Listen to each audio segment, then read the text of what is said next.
अस्सलाम वालेकुम।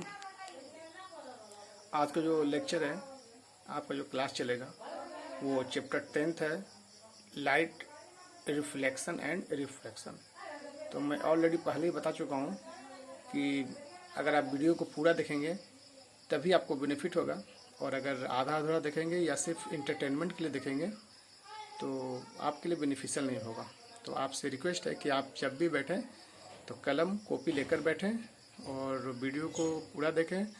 जहां आपको दिक्कत हो वहाँ वीडियो को पॉज कर दें, रोक कर फिर वीडियो को लिख लें, और एक बार में समझ में नहीं आया तो उसको बार बार देखें, उस समय तक देखें जब तक आपकी पूरी डाउट्स क्लियर नहीं हो जाए।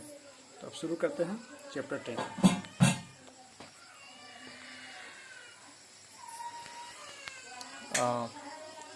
Chapter 10 light reflection and refraction. तो पहले समझ लें कि लाइट क्या होता है। फोन कर दीजिए। Light is a form of energy which enable to us light is a form of energy which enable us to see the object। कि ये लाइट है, प्रकाश है, ये रोशनी है, वो एक एनर्जी का फॉर्म है, एक एनर्जी है, ऊर्जा है। और उसका क्या काम है? काम ये है कि वो हमें किसी भी चीज़ को दिखाने में मदद करता है। जैसे अगर हमारे पास आँखें हों और रोशनी नहीं मिल पाए हमें, तो हम किसी चीज़ को नहीं देख पाएंगे। उसी तरीके से उल्टा हम कर लें, अगर हमारे पास आँखें हो, रोशनी नहीं हो, तब नहीं देख पाएंगे, और उल्टा कर दें, रोशनी हो और आँखें नहीं हो तब भी हम नहीं देख पाएंगे। मतलब कि लाइट भी हो और हमारे पास प्रॉपर आई हो तभी हम उस चीज़ को देख पाएंगे, है ना। और दोनों में से कोई एक फैक्टर ना हो तो हम नहीं देख पाएंगे। और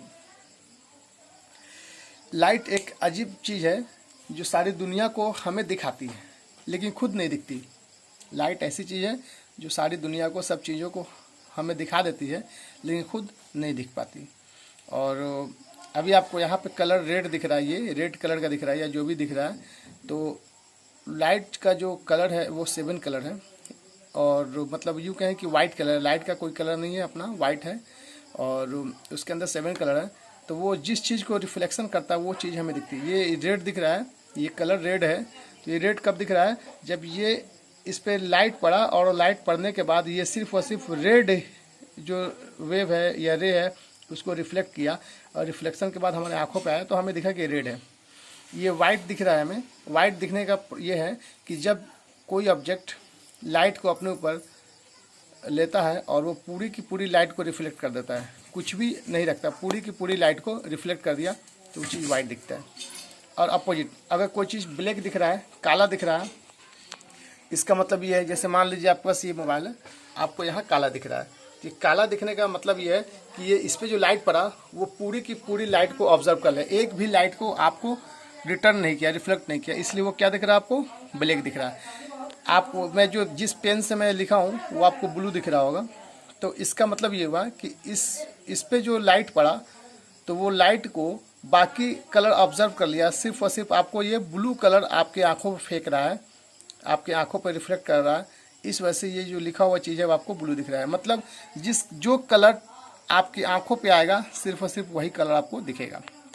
तो चलिए हम आपको आगे करते हैं, क्लियर कंटिन्यू करते हैं कि लाइट क्या है। Light is a form of energy which enable us to see the object. कि लाइट एक एनर्जी का फॉर्म है और जिसके माध्यम से हम किसी चीज़ को देख पाते हैं। और इस चैप्टर में हम क्या करेंगे? सिर्फ लाइट की स्टडी करेंगे, लाइट के फेनोमेना है। मतलब इन दिस चैप्टर लाइट, मतलब जो चैप्टर पढ़ क्या वो लाइट है हमारा। We study the phenomena of reflection and refraction using the property of light. Light के प्रॉपर्टी को इस्तेमाल करके हम क्या पढ़ेंगे? इस लाइट का रिफ्लेक्शन क्या है वो पढ़ेंगे, रिफ्रैक्शन क्या है वो पढ़ेंगे। को चलिए अभी मैं थोड़ा सा बता दूं कि रिफ्लेक्शन और रिफ्रैक्शन क्या है। रिफ्लेक्ट का मतलब होता है रिटर्न, वापस, बाउंस कर जाना। जैसे आपने एक गेंद लिया, आपने एक बॉल लिया और वॉल पे मारा, आप वॉल पे मारे तो बॉल फिर वापस आपके तरफ ही चला गया, तो वो क्या कहलाएगा? रिफ्लेक्शन, रिफ्लेक्ट हो गया, ठीक है। और रिफ्रैक्शन क्या है कि आप आपने किसी चीज़ को फेंका तो वो जिस मीडियम से आपने फेंका उस मीडियम से जिधर फेंक रहे हैं उधर ही चला गया, आपको रिटर्न नहीं आया, तो रिफ्रैक्शन हुआ। ठीक है, वो हम आगे पढ़ेंगे कि रिफ्लेक्शन क्या है। तो इन दिस चैप्टर लाइट, इस चैप्टर जो लाइट है, we study the phenomena of reflection and refraction using the property of light. Light का प्रॉपर्टी इस्तेमाल करके हम देखेंगे रिफ्लेक्शन क्या है और रिफ्रैक्शन क्या है। और इसका ये मतलब हुआ कि that is the straight line propagation, कि लाइट जो है वो क्या करता है, लाइट स्ट्रेट लाइन में प्रोपागेट करेगा। स्ट्रेट लाइन प्रोपागेशन, जो लाइट जो प्रोपागेट करता है वो सिर्फ स्ट्रेट लाइन में जाएगा, मतलब वो बैंड नहीं करेगा, मुड़ेगा नहीं। ऐसा नहीं कि जैसे लाइट आ रहा है, जैसे ये रे है, देखा है रे ऑफ लाइट, तो ये आपको इधर आया और मुड़ के इधर चला गया, ऐसा नहीं होगा, वो स्ट्रेट लाइन पास करेगा। जहाँ से रिफ्लेक्शन होगा फिर वहाँ से भी वो स्ट्रेट लाइन ही जाएगा। मान लीजिए आपको यहाँ पे कोई लाइट यहाँ आया तो आके टकरा के वापस जब इधर जाएगा तो इधर जानते समय भी वो मतलब स्ट्रेट लाइन ही रहेगा। ऐसा नहीं कि वो आया टकरा कर फिर वो मतलब ऐसा कुछ नहीं रहेगा, मतलब जिगजैग वाला जो आप सोच रहे हैं वैसा कुछ नहीं होने वाला है। तो लाइट जो क्या है, स्ट्रेट लाइन प्रोपागेशन है और वो स्ट्रेट लाइन में ही वो फॉलो करता है। ठीक है, और समझ लें light wave travel from one point two another along a straight line. एक स्ट्रेट लाइन में ही लाइट क्या करेगा, प्रोपागेट करेगा। तो समझ लें, जैसे मान लीजिए मेरा ये सन है, इस सन से जो मेरा लाइट प्रोपागेट हुआ, तो ये जो लाइट प्रोपागेट यहाँ से कर रहा है तो उसके अंदर से किरण निकल रही है, यानी हम रे बोलेंगे। वो जो निकल रहा है वो क्या है, आपका रे है।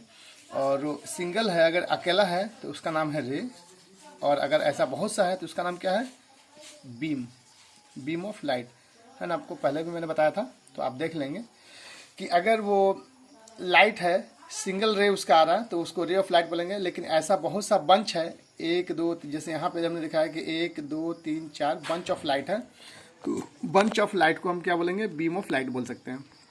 मतलब जैसे हम इंग्लिश में यूज़ करते हैं ना चिल्ड्रेन, चाइल्ड का क्या है, चिल्ड्रेन। अब हम चाइल्ड का चाइल्ड एस लगा दें तो गलत हो जाएगा। इस टाइप से यहाँ पे हम यूज़ करते हैं टर्म रे।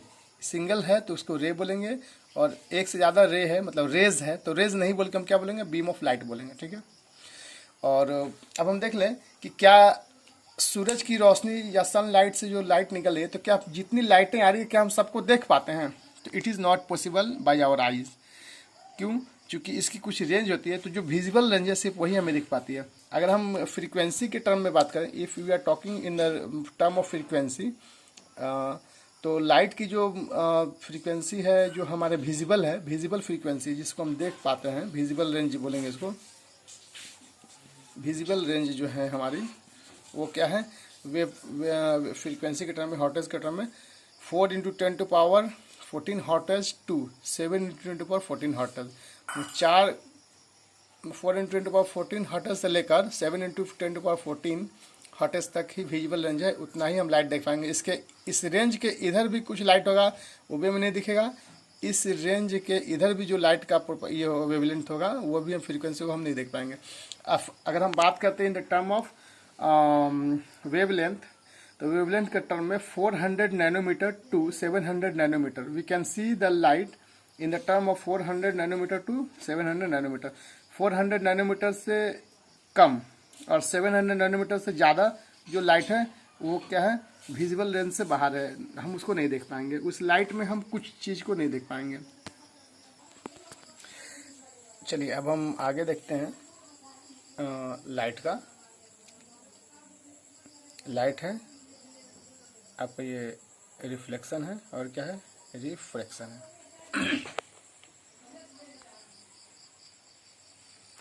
रिफ्लेक्शन क्या है कि ये एक प्लेन मिरर है ना, इस मिरर पे कोई इंसिडेंट हो रहा है, लाइट क्या हो रहा है, मेरा इंसिडेंट हो रहा है। तो इंसिडेंट हो रहा है, तो इंसिडेंट होने के बाद जिस एंगल से वो इंसिडेंट हुआ है उसी एंगल से वो निकल जाएगा। जिस एंगल से इंसिडेंट हुआ है इसी एंगल से वो लाइट इस पर लगने के बाद, टकराने के बाद वापस उसी मीडियम में, ये मान लीजिए आपका एयर मीडियम है, तो एयर से आया है मिरर पे और मिरर से फिर वापस एयर में ही चला गया है। और ये जो लाइन है नॉर्मल, ये 90 डिग्री एंगल बना रहा होगा आपको, यहाँ से 90 डिग्री का एंगल ये बना रहा होगा। ये परपेंडिकुलर टू द मिरर है, ये नॉर्मल होता है। तो जिस मीडियम से लाइट आया है उसी मीडियम में लाइट का रे वापस चला जाए आफ्टर रिफ्लेक्शन, तो ये रिफ्लेक्शन कहलाता है ना, टकराने के बाद। और इधर बात करते हैं रिफ्रैक्शन की। तो जिस मीडियम, मान लीजिए आपका एयर मीडियम है, एयर होता है रेयर, और ये मान लीजिए आपका वाटर है या ग्लास है, इधर मान लीजिए ग्लास है, रेयर है ना, रेयर है, रेयर मीडियम है, मतलब ये ग्लास है आपका रेयर मीडियम, और ये मान लीजिए आपका ये ग्लास है, रेयर मीडियम है। तो एयर से रेयर यानी एयर से ग्लास में जा रहा है, तो ये तो नॉर्मल हो गया आपका। ये लाइट का इंसिडेंट हुआ, इंसिडेंट होने के बाद एक्चुअली लाइट को इस पाथ पे इधर सीधा जाना चाहिए था, लेकिन ये थोड़ा इधर बैंड हो गया है। तो लाइट एक मीडियम से, एयर मीडियम से रेयर मीडियम में चला जाना, मतलब टकराया, टकराने के बाद ये वापस इधर जाना चाहिए था, तो वापस इधर नहीं गया। इधर नहीं जाने के बदले वो क्या हो गया कि वापस इधर ही चला गया, तो वो क्या हो गया, रिफ्रैक्शन हो गया, रिफ्रैक्शन ऑफ लाइट। अब रिफ्रैक्शन में क्या है कि वो अगर रेयर से डेंसर जाए, चलिए ये एयर आपका, ये डेंसर है, ये डेंसर है, और ये एयर क्या है आपका, रेयर है, रेयर मीडियम है। तो रेयर से डेंसर में जब जाएगा तो टुवार्ड्स नॉर्मल, रेयर मीडियम से डेंसर में अगर जाएगा लाइट करे तो टुवार्ड्स नॉर्मल बैंड हो जाएगा, नॉर्मल की तरफ। देखिए ये लाइट यहाँ आया और ये ऐसे जाना चाहिए था, ऐसे नहीं जाके वो बैंड हो गया किसकी तरफ, ये लाइट यहाँ से इधर आ गया ये, तो आपका ये नॉर्मल की तरफ बैंड हो गया, वापस उल्टा। अगर डेंसर से रेयर की तरफ जाएगा तो ये लाइट नॉर्मल से अवे जाएगा, अवे फ्रॉम द नॉर्मल। तो अभी वो बात नहीं करते हैं, अभी बात करते हैं फिर से हम क्या करेंगे, रिफ्लेक्शन की पूरी whole about reflection, what is reflection, reflection क्या प्रॉपर्टी है, रिफ्लेक्शन क्या होता है, कैसे वर्क करता है, वो हम समझते हैं। रिफ्लेक्शन के बारे में आज समझते हैं। नाउ रिफ्लेक्शन ऑफ लाइट को हम डिटेल में जानते हैं।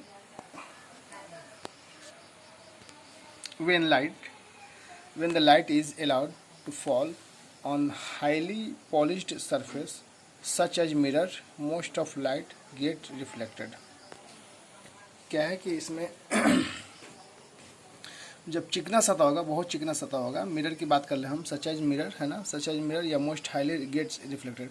तो मिरर की बात कर लें, तो मिरर में क्या है कि ये इंसिडेंट हुआ लाइट, तो इधर आपका एक डार्क आपने कर दिया, तो ये प्लेन स्मूथ सरफेस है, ये सरफेस क्या आपका प्लेन है, स्मूथ है, स्मूथ सरफेस है आपका, स्मूथ है ये सरफेस, चिकना है।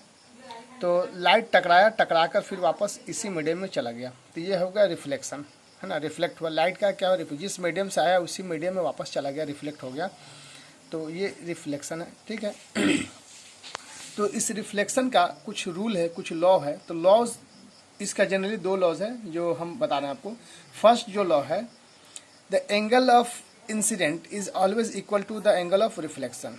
एंगल ऑफ इंसिडेंट, ये देखिए, the angle of incident is always equal to the angle of reflection, मतलब that is angle of incident i बराबर angle of incident reflection r. यहाँ देखिए डायग्राम में एंगल ऑफ इंसिडेंट मतलब कि ये आपका इंसिडेंट रे है, देखिए इंसिडेंट रे, ये रिफ्लेक्टेड रे, ये पॉइंट ऑफ इंसिडेंट यहाँ जहाँ टकरा रहा है, और ये नॉर्मल आया।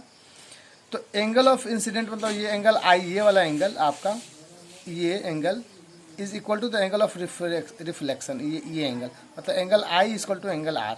आपका एंगल जो आई है, ये angle equal to angle r equal होंगे। जिस एंगल से इंसिडेंट होगा उसी एंगल से रिफ्लेक्ट होगा, ठीक है। सेकेंड जो पॉइंट है, the incident ray, reflected ray and the normal to the reflecting surface at the point of incident lie in the same plane.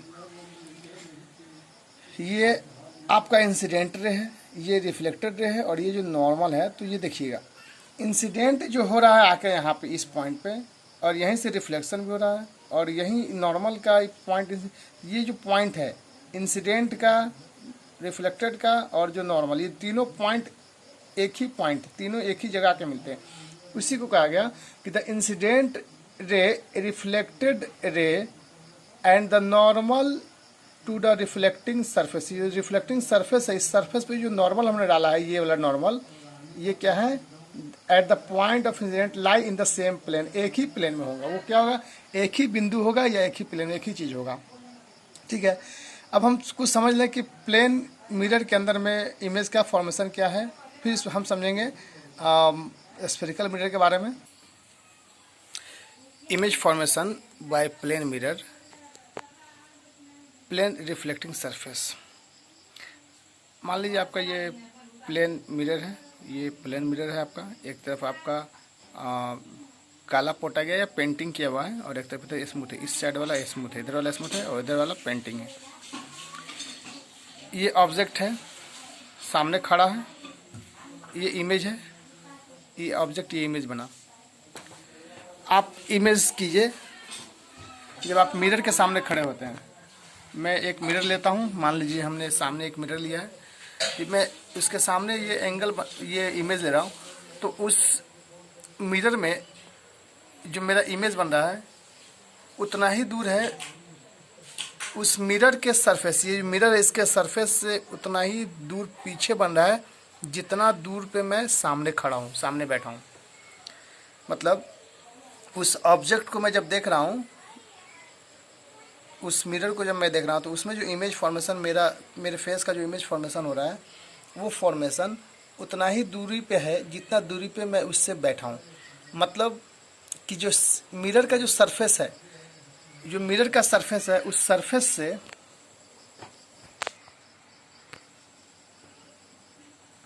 ये जो मिरर है, तो मिरर से लेकर यहाँ तक की जो डिस्टेंस है, मान लीजिए 10 मीटर है, यहाँ से लेकर यहाँ तक 10 मीटर है, तो यहाँ से यहाँ तक भी 10 मीटर ही होगा।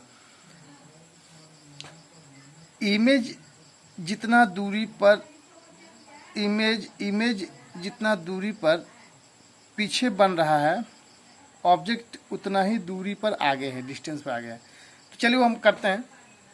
मान लीजिए ए बी ऑब्जेक्ट है, ऑब्जेक्ट की हाइट है ए और बी, ठीक है। ये प्लेन मिरर है, तो इससे रेज मिरर पर टकराया, यहाँ पे ये रेज जो है वो, ये जो रे है वो मिरर पर टकराया, तो वो चूँकि इस मिरर पे 90 डिग्री का एंगल कुछ बन रहा है परपेंडिकुलर, इसलिए उसी वापस मैक्सिमम एंगल 90 पे गया है, तो 90 पे वापस आ गया है। यहाँ से कुछ रेज यहाँ आया, तो जिस एंगल से रे गया होगा उसी एंगल से वो रे वापस चला गया, ठीक है। इस रे को हम थोड़ा और आगे बढ़ाते हैं, आगे हमने बढ़ाया, और इस रे को हमने, ये जो रिफ्लेक्शन हुआ, इस रिफ्लेक्शन को भी हमने इधर आगे की तरफ बढ़ाया, तो जाके एक पॉइंट पे टच कर रहा है, एक पॉइंट पे यहाँ टच कर रहा है वहाँ से। और इसका जो ये प्लेन था, इसका जो प्लेन था है ना, इस पे ये यहाँ पे मिला, तो ये ए डैश हुआ और ये आपका बी डैश हुआ। हाइट दोनों का सेम रहेगा, ये ऑब्जेक्ट इमेज का हाइट और ये ऑब्जेक्ट का हाइट दोनों सेम रहेगा। तो इमेज का फॉर्मेशन है प्लेन मिरर में। इसके बारे में समझते हैं कैसा होगा। ये जो इमेज है ऑब्जेक्ट के रिस्पेक्ट में, इस ऑब्जेक्ट के रिस्पेक्ट में जो ये इमेज है वो कैसा है, उल्टा है, सीधा है, मोटा है, बड़ा है, कितना दूरी पे है ना, रियल है या इमेजनरी है, सचमुच का है या माने काल्पनिक है, उस सब को हम फिर डिस्कस करें। फर्स्ट पॉइंट करता है कि द वर्चुअल एंड इरेक्ट।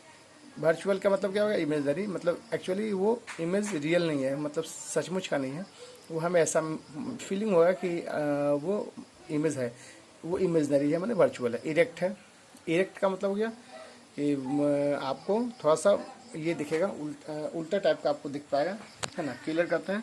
फिर क्या है, लेटरली इन्वर्टेड, है ना। इरेक्ट का मतलब आप क्लियर समझ लीजिए कि अगर virtual image that do not form on screen. Erect का मतलब आप कह सकते हैं कि ऐसा है कि वर्चुअल इमेज है जो कि स्क्रीन पर नहीं मिल पाएगा। इरेक्ट का मतलब आप यहाँ लिख सकते हैं, image that do not form on screen,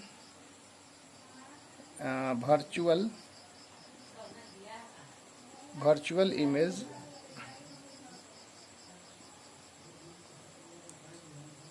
that cannot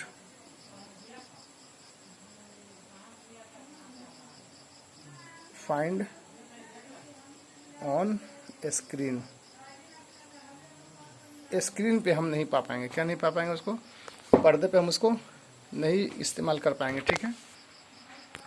erect का मतलब क्या है? Virtual image that can not find on screen, screen पे हम नहीं पा सकते, ठीक है।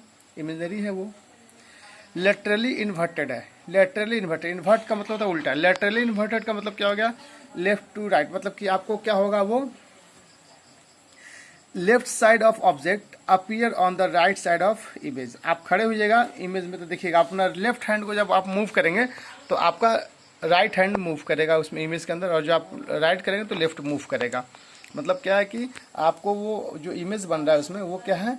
लेटरली इन्वर्टेड है। मतलब मान लीजिए ऐसा, जैसे ये आपका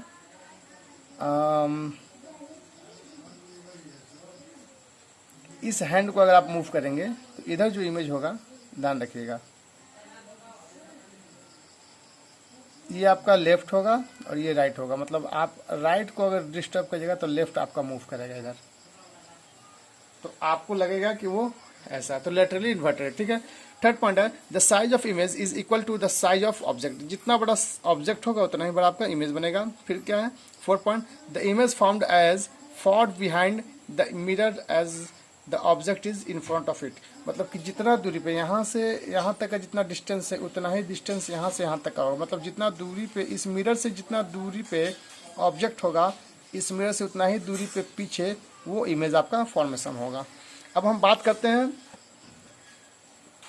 एस्फेरिकल की, बात करते हैं कि एस्फेरिकल जो मिरर है उस एस्फेरिकल मिरर में इमेज का क्या फॉर्मेशन है, किस तरह से वर्क करेगा, तो हम देखें। तो हम बात कर रहे थे reflection of light by spherical mirror. तो